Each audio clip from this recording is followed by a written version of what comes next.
प्रस्तुत हैं वीएन कहानियां, जहां हर सपना सच होता है। नमस्कार, जय श्री राम, हर हर महादेव, जय महाकाली। मेरा नाम है निखिल नायक। स्वागत करता हूं आप सबका मेरी इस यूट्यूब चैनल में जिसका नाम है वीएन स्टोरीज। मेरी एक और हॉरर स्टोरी की चैनल है जिसका नाम है वर्ल्ड ऑफ स्टोरीज, जहां पे मैंने काफ़ी 2 हफ्ते पहले करीबन 2 हफ्ते पहले एक वीडियो अपलोड किया था हैरी पॉटर और पारस पत्थर का चैप्टर 1। लेकिन वो जैसे बुक में होता है वैसे ही मैंने रीड करके सुनाया था, ऑडियो बुक की तरह। लेकिन फिर उसके बाद मैंने देखा काफ़ी सारे लोगों ने ऐसे ही ऑडियो बुक सुनाई है और उनमें से कुछ लोगों ने वीडियो अपलोड किया बाद में कि उनकी चैनल डिमोनेटाइज हो गई। तो मेरी चैनल तो अभी मोनेटाइज ही नहीं हुई है दोस्तों, ये मेरी शुरुआत है। तो प्लीज़ आप सपोर्ट करना, क्योंकि अब से मैं अपना वीडियो इसी चैनल पे अपलोड करूंगा और पूरी हैरी पॉटर की सीरीज सुनाऊंगा, लेकिन अपने तरीके से। जैसा कि बुक में लिखा होता है वैसा सेम टू सेम नहीं पढ़ूंगा, कहानी की तरह मैं आपको सुनाऊंगा हर एक चैप्टर हैरी पॉटर का और हर पार्ट का। तो आज से हम शुरू करते हैं हैरी पॉटर पारस पत्थर चैप्टर 1।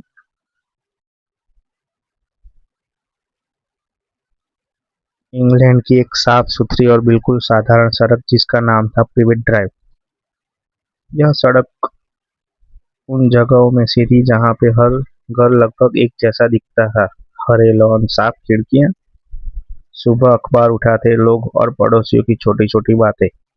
यह ऐसी जगह थी जहाँ पे कोई भी अजीब चीज नहीं होती थी, और अगर कभी गलती से भी कोई अजीब चीज हो जाए तो लोग तुरंत उसे छुपा लेते थे।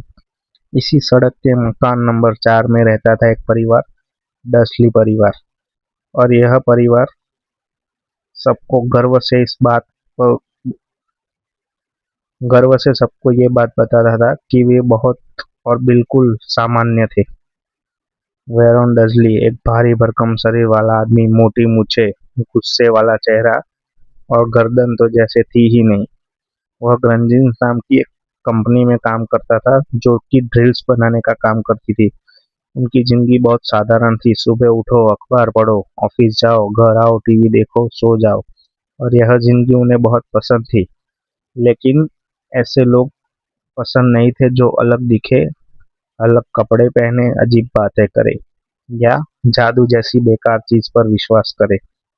उनकी पत्नी का नाम था पिटूनिया डर्सली, पतली तेज चेहरे वाली महिला, और उनकी गर्दन सामान्य लोगों से थोड़ी लंबी थी। और यही गर्दन अक्सर एक काम करती थी, पड़ोसियों के घर में झांकने के लिए उन्हें बहुत काम आती थी। उन्हें दूसरों की जिंदगी में झांकना बहुत पसंद था। लेकिन एक बात थी जिसे वह कभी पसंद नहीं करती थी, अपनी छोटी बहन का नाम। उनकी बहन का नाम था लिली पॉटर, पिटूनिया की बहन। लेकिन दोनों बहनें की दुनिया बिल्कुल अलग अलग थी। पिटूनिया सामान्य दुनिया चाहती थी और लिली जादुई दुनिया का हिस्सा थी। और शायद यही बात पिटूनिया को अंदर से जलाती थी। पिटूनिया और डर्सली का एक बेटा भी था जिनका नाम उन्होंने रखा था डडली डर्सली। डर्सली की नज़र में वह दुनिया का सबसे प्यारा बच्चा था। लेकिन सच, वह बहुत ही बिगड़ा हुआ था। जो चीज चाहिए तुरंत मिलनी चाहिए, अगर ना मिले तो रोता था। खिलौने मिले, ना मिले तो चिल्लाता था। डसली परिवार की दुनिया ऐसे ही चीजों की इर्द गिर्द घूमती थी। लेकिन उस मंगलवार कुछ बदलने वाला था। कुछ बहुत बड़ा होने वाला था, इतना बड़ा कि आने वाले साल तक पूरी दुनिया उसे याद रखने वाली थी। मंगलवार की सुबह वेरोन डसली हमेशा की तरह अपने घर से निकला, अपनी टाई ठीक की, कोट पहना और कार की ओर बढ़ गया। लेकिन तभी उसकी नज़र सड़क के कोने पर बैठी बिल्ली पर पड़ी। एक धूसर रंग की बिल्ली, लेकिन वह कुछ अजीब कर रही थी। वह सड़क का एक बोर्ड पढ़ रही थी जिस पर लिखा था प्राइवेट ड्राइव। वेरोन वहीं रुक गया। उन्होंने अपनी आंखें मली और दोबारा देखा। अब बिल्ली सामान्य बैठी थी। उन्होंने खुद से मन में कहा, नहीं नहीं, बिल्लियां पढ़ नहीं सकती। है ना। वेरॉन ऑफिस जाने लगा, लेकिन शहर आज अलग अलग लग रहा था। दिन के समय में भी आसमान में उल्लू देख उड़ते हुए उन्होंने देखे। लोग ऊपर देखकर बातें कर रहे थे। एक आदमी ने कहा, दिन में उल्लू अजीब है। लेकिन किसी को सच्चाई पता नहीं थी। असल में आज जादू की दुनिया में कुछ बहुत बड़ा हुआ था। सड़क पर वेरोन ने कुछ लोगों को देखा जो लंबे चोगे पहने हुए थे, बैंगनी, हरे, सुनहरे। कुछ लोग खुशी में नाच रहे थे, कुछ गले मिल रहे थे। एक बूढ़ा आदमी तो खुशी में वेरोन को गले लगा बैठा और बोला, आखिरकार वह चला गया। वेरोन घबरा गया। उसे यह सब बिल्कुल पसंद नहीं आया। ऑफिस पहुंचने के बाद भी वेरोन बेचैन था। और फिर उसने कुछ ऐसा सुना जिससे उसका दिल धड़क उठा। दो लोग धीरे धीरे बात कर रहे थे। Potter, Harry Potter. पॉटर, यह नाम सुनते ही जैसे वेरोन के तो धक्का लग गया। और फिर वो सोचने लगा, जो उसकी पत्नी के बहन का नाम था, यह वही नाम था क्या? या फिर वो संयोग था? शाम को वेरोन जल्दी घर लौटा। उसने पिटूनिया से सावधानी से पूछा, तुम्हारी बहन का बेटा, उसका नाम हैरी था ना? पिटूनिया का चेहरे का रंग तुरंत बदल गया और वो गुस्से में बोली, हाँ। क्यों? कुछ नहीं, लेकिन अब दोनों के मन में डर था, क्योंकि बहुत सालों बाद वेरोन ने सामने से अब उसकी बहन लिली पॉटर का नाम लिया था।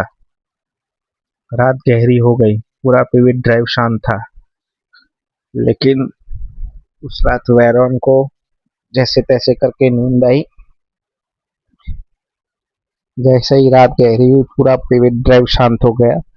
लेकिन वह बिल्ली जिसे सुबह वेरोन ने ऑफिस जाते हुए देखा था, वह अब भी उसी सड़क पर बैठी थी, जैसे वह किसी का इंतजार कर रही हो। तभी अचानक सड़क की सारी लाइटें बंद हो जाती है, एक एक करके, जैसे किसी ने अंधेरे को बुलाया हो।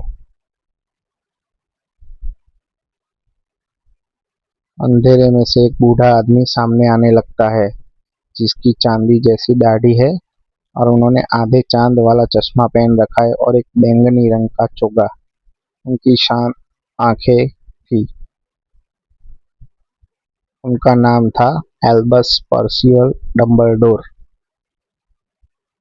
उनके हाथ में था एक छोटा सा उपकरण, जिससे उन्होंने सड़क की सारी रोशनी बुझा दी थी, जिसे हम आगे जाके इल्यूमिनेटर के नाम से जानेंगे। तभी अचानक वह बिल्ली आगे आई और अचानक से एक महिला में बदल गई। और वह थी प्रोफेसर मिनर्वा मैगनिकल। सख्त चेहरा, चौकोर चश्मा, हरा चोगा। वह एक एनिमिगस थी, यानी कि ऐसे लोग जो खुद को जानवर में, किसी न किसी जानवर में बदल सकते थे। जादू की दुनिया में उन लोगों को एनिमिगस कहा जाता है। और इसी तरह प्रोफेसर मिनर्वा मैगनिकल बिल्ली में बदल सकती थी। मैगनिकल बोली, पूरी दुनिया जश्न मना रही थी। लोग सावधानी भूल गए हैं। उल्लू दिन में उड़ रहे हैं। लोग सड़क पर नाच रहे हैं, क्योंकि वह खत्म हो गया था। मैगोनिकल उसका नाम लेने से डर रही थी, लेकिन डम्बलडोर शांत स्वर में बोले, उसे वोल्डेमॉर्ट कहो मैगोनिकल। लॉर्ड वोल्डेमॉर्ट, वह नाम जिसे सुनकर लोग कांपते थे। वोल्डेमॉर्ट सिर्फ एक जादूगर नहीं था, वह डर था, अंधेरा था, मौत था। उसने परिवार के परिवार खत्म कर दिए, लोगों को गायब कर दिया। अच्छे जादूगर भी उससे डरते थे। कोई उसका नाम तक नहीं लेता था। उसे कहते थे, यू नो हु। इसका मतलब कि तुम जानते हो कौन। लेकिन आज कुछ ऐसा हुआ था जो संभव नहीं था। वोल्डेमॉर्ट किसी से हार गया था, और जिससे हारा था वह कोई महान योद्धा नहीं था, सिर्फ 1 साल का बच्चा था, जिसका नाम था हैरी पॉटर। हैरी पॉटर, जो कि है हमारी कहानी का नायक। वोल्डेमॉर्ट गया था गॉर्डिक्स हॉलो, जहाँ पे रहते थे पॉटर दंपत्ति, जेम्स पॉटर, लिली पॉटर और उनका 1 साल का बेटा। उस रात में घर में एकदम शांति थी। शायद हैरी सो रहा था और लिली उसे सुला रही थी और जेम्स नीचे बैठे थे। तभी दरवाजा टूटा। अंधेरे अंधेरा घर के अंदर आया। वोल्डेमॉर्ट। जेम्स ने लिली से कहा, भागो, हैरी को लेकर यहाँ से भागो। लेकिन देर हो चुकी थी। एक हरी चमक और जेम्स पॉटर मर गया। अब वोल्डेमॉर्ट ऊपर गया जहाँ लिली अपने बेटे को पकड़े रखी थी। उसने कहा, हटो, लेकिन लिली हटी नहीं। एक माँ ने अपने बच्चे के सामने दीवार बनकर खड़ी रही। वह जानती थी कि वह मर जाएगी, क्योंकि लिली पॉटर को पता था कि वह वोल्डेमॉर्ट का मुकाबला नहीं कर सकती। लेकिन फिर भी वह टूटी नहीं, डरी नहीं, क्योंकि एक माँ ऐसी ही होती है और दुनिया की हर माँ ऐसी होती है। आपको क्या लगता है, कमेंट में ज़रूर बताना। मुझे तो यही लगता है कि माँ जो होती है वो किसी भी मुसीबत का सामना कर सकती है जब बात उसके बच्चे पर आ जाए। खैर, हम कहानी में आगे बढ़ते हैं। वोल्डेमॉर्ट को सामने देखते हुए भी लिली उनके सामने से हटी नहीं और डटकर उसका मुकाबला करना चाहती थी। लेकिन वोल्डेमॉर्ट ने लिली को मार दिया। फिर वो हैरी को मारने आगे बढ़ा और उसने अक्षम्य श्राप का इस्तेमाल किया, जिसको कहते हैं तत्क्षण मरणासन। लेकिन इस बार कुछ अलग हुआ, जो वोल्डेमॉर्ट भी नहीं समझ पाया, और श्राप पलट गया और वोल्डेमॉर्ट मारा गया।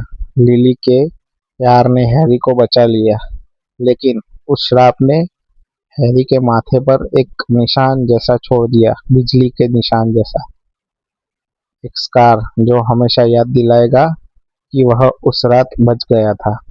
अचानक आसमान में गर्जना हुई। तभी हम वापस लौट आए पेविट ड्राइव में और हम देखते हैं कि एक आसमान में एक छोटी सी लाइट का गोला जो धीरे धीरे प्रोफेसर मैगोनिकल और डम्बलडोर की ओर बढ़ता हुआ आ रहा है। धीरे धीरे धीरे करके वो मोटरसाइकिल नीचे उतरी और उस पर बैठे थे रूबियस हैग्रिड, जिनका शरीर बहुत ही विशाल था। दोस्तों, रूबियस हैग्रिड का भी इस कहानी में एक अहम रोल है। उसका बॉन्डिंग हैरी पॉटर, हरमायनी और रॉन वीजली के साथ काफी अच्छा दिखाया गया है। खैर, अभी आपने शायद मूवी देखी होगी तो आपको पता ही होगा हरमायनी और रॉन कौन है, लेकिन जिसने नहीं देखा उन्हें आगे पता चल जाएगा। कहानी सुनते रहिएगा। ठीक है, तो हम आगे बढ़ते हैं। रूबियस हैग्रिड का शरीर बहुत ही विशाल था, बड़ी दाढ़ी और लेकिन नरम दिल के थे।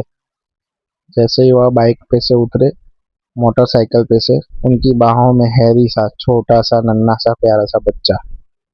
हैग्रिड की आंखों में आंसू थे। मैंने उसे खंडरों से निकाला, उन्होंने धीरे से कहा। जेम्स और लिली अब नहीं रहे, लेकिन हैरी जिंदा था। मैकगोनागल ने पूरे दिन पेविट ड्राइव में बैठकर डर्सली परिवार पर ध्यान रखा था और उन्हें वो फूटी आंख नहीं पाए थे। और तभी उन्होंने पूछा डम्बलडोर को, क्या आप सच में चाहते हैं कि हैरी इनके पास रहे? मैंने पूरे दिन इन पर नजर रखी है। वो बहुत ही गंदी तरह के मगलू लोग हैं। तो जादुई दुनिया में जिनको जादू नहीं आता है उनको मगल्स या फिर मगलू कहा जाता है। अभी डम्बलडोर मैकगोनागल को कहते हैं, प्रोफेसर मैकगोनागल, ये यहाँ सबसे सुरक्षित है। अभी हैरी के लिए इससे सुरक्षित और कोई जगह नहीं है। जब वह बड़ा हो जाएगा तब उसे असलियत बता दी जाएगी और उसे हमारे पास बुला लिया जाएगा। तब तक के लिए वह इनके पास ही रहे, वो अच्छा है उसके लिए। फिर हैरी को धीरे से दरवाजे के पास रखा गया। एक छोटा सा बच्चा कंबल में लिपटा हुआ, दुनिया से अनजान। उसके पास एक चिट्ठी थी। जाते जाते डम्बलडोर ने पलट कर एक बार फिर से हैरी को देखा और धीरे से कहा, गुड लक हैरी। उस रात अंधेरे के युग का अंत हुआ। एक माँ का प्यार और मौत से ज्यादा शक्तिशाली साबित हुआ। एक छोटा बच्चा दुनिया का सबसे महान जादुई कहानी बनाने जा रहा था। और तभी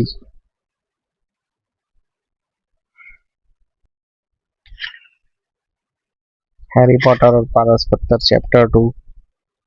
उस रात को लगभग 10 साल बीत चुके थे जब प्रोफेसर मैगोनिकल, एल्बस डम्बलडोर और हैग्रिड ने पेविट ड्राइव नंबर के मकान नंबर 4 के दरवाजे के बाहर एक छोटे से बच्चे को छोड़ा था।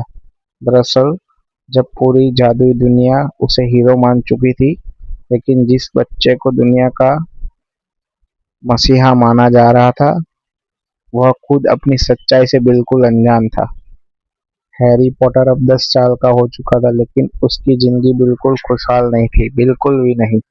वह अपने अंकल और आंटी वेरॉन और पिटूनिया के साथ रहता था, और उसका कजिन डडली, जो हैरी को परेशान करने का एक भी मौका नहीं छोड़ता था। लेकिन परिवार का हिस्सा बनकर रहना तो था ही उसे, लेकिन सच्चाई कुछ और ही थी। हैरी परिवार का हिस्सा बनकर नहीं रहता था, वो नौकर की तरह रहता था। हैरी का कोई कमरा नहीं था, वह सीढ़ियों के नीचे एक छोटे अंधेरे कपबोर्ड में रहता था, इतना छोटा कि हैरी सीधा खड़ा भी मुश्किल से हो पाता था। और उस कमरे को अगर ध्यान से अंदर देखे तो वहां पे बहुत सारी मकड़ियां थी, धूल थी, अंधेरा था, और एक पतला सा गद्दा था। यही हैरी की दुनिया थी। वहीं दूसरी तरफ डडली के पास दो दो कमरे थे, एक सोने के लिए, दूसरा खिलौनों के लिए, लेकिन फिर भी उसे हमेशा शिकायत रहती थी। हैरी अपने पेरेंट्स जैसा दिखता था, पतला शरीर, बिखरे हुए काले बाल, चमकती हरी आंखें और माथे पर बिजली जैसा निशान। डस्ली उसे हमेशा कहता था, यह कार एक्सीडेंट का निशान है, क्योंकि डस्ली परिवार ने हैरी को उसकी असलियत कभी नहीं बताई कि उसके माता पिता कैसे मारे गए। उन्होंने हैरी पॉटर को यही बताया था कि उसके माता पिता एक कार एक्सीडेंट में मारे गए, लेकिन हैरी को यह कहानी हमेशा अजीब लगती थी। फिर भी हैरी के पास इस बात को मानने के अलावा और कोई चारा था ही नहीं, क्योंकि वो छोटा था, तब से इनके साथ था, उसको कुछ भी याद नहीं था अपने बचपन का। इसीलिए वो जो कहानियां सुनाते थे वो हैरी के लिए सच थी। आंटी पिटूनिया हैरी के साथ बहुत ही सख्ती से पेश आती थी। उसे कपड़े तो मिलते थे, लेकिन डडली के पुराने मोटे मोटे कपड़े, ज्यादा खाना नहीं, और हर चीज पे डांट पड़ती थी, क्योंकि हैरी उसकी बहन की याद दिलाती थी पिटूनिया को, क्योंकि हैरी की आंखें उसकी माँ लिली जैसी थी। हैरी के आसपास हमेशा अजीब चीजें होती थी, जिनका कोई सामान्य जवाब नहीं था। एक बार आंटी ने हैरी के बाल बिल्कुल छोटे काट दिए थे, इतने छोटे कि लगभग कंजाई हो गया था हैरी, और आगे के बाल थोड़े रहने दिए, जिसकी वजह से वो निशान ना दिखे। लेकिन अगली सुबह जब हैरी उठा तो उसके बाल फिर वैसे ही लंबे हो गए थे। एक दिन डडली अपने एक उससे दोस्त को हैरी के पकड़ने के लिए दौड़े। हैरी डर गया और अचानक वह स्कूल की छत पर पाया गया। उसे खुद नहीं पता था कि वह वहां कैसे पहुंचा। डर्सली इसे मुसीबत कहते थे, लेकिन सच में यह जादू था। अब आया डडली का बर्थडे, उसका पसंदीदा दिन। सुबह उठते ही डडली ने गिफ्ट गिनने लगा, 1 2 3 36। फिर डडली अचानक से नाराज हो गया और चिल्लाने लगा, पिछले साल तो 37 थे। वेरोन तुरंत बोला, घबराओ मत बेटा, बाहर जाकर दो और गिफ्ट खरीद लेंगे। हैरी चुपचाप यह सब देख रहा था। उसे बर्थडे की आदत नहीं थी, क्योंकि उसका बर्थडे कभी सेलिब्रेट ही नहीं हुआ था। हर साल बर्थडे पर हैरी को मिसिस फिग के घर छोड़ा जाता था और पूरा डसली परिवार बाहर घूमने चला जाता था। मिसिस फिग एक ऐसी बूढ़ी महिला थी जिसके घर में बिल्लियां ही बिल्लियां थी। हैरी वहां बिल्कुल खुश नहीं रहता था, लेकिन इस बार समस्या हो गई। मिसिस फिग गिर गई थी और उनका पैर टूट गया था, जिसकी वजह से उसके घर में प्लास्टर था। तो डडली डडली परिवार को अब हैरी को साथ ले जाना ही पड़ा। लेकिन डडली को ये बात बिल्कुल पसंद नहीं आई। डस्ली हैरी को साथ लेकर लंदन ज़ू चले गए। यह हैरी के लिए खुशी का दिन था, लेकिन बहुत कम ऐसे दिन होते थे जब हैरी को बाहर जाने को मिलता था, बाहर की दुनिया देखने को मिलती थी। और ये पहली बार था जब हैरी ज़ू जा रहा था, क्योंकि उसे घुमाने के लिए कहीं ले जाया नहीं जाता था।